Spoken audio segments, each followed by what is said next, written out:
Voter integrity, not voter suppression. I'm Jeff Stein with today's Iowa Politics Report. Sometimes I'll order office supplies online through Staples, and then I'll go to the store in Waterloo to pick up the order and see what other items might be there in the store of interest.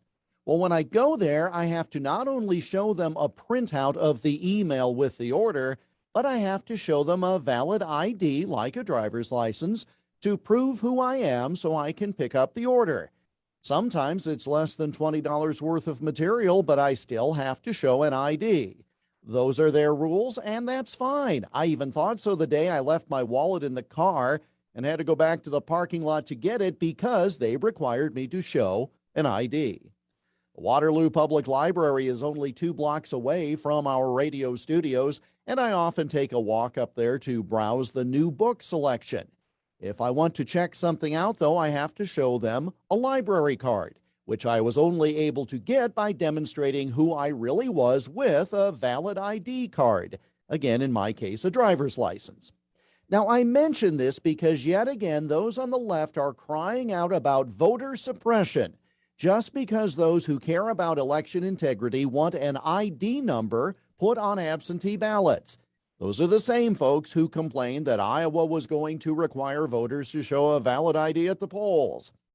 To say that voters of certain groups aren't smart enough to fill out a ballot correctly or to have an ID for voting when they already need it for all these other things is frankly embarrassing for those making the argument.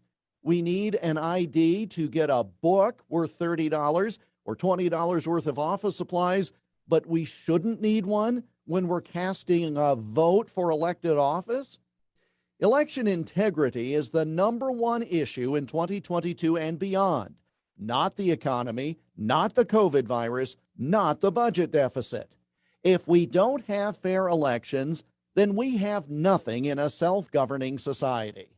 Anything simple like this that we can do to make it just as easy to vote but harder to cheat is something everyone should support.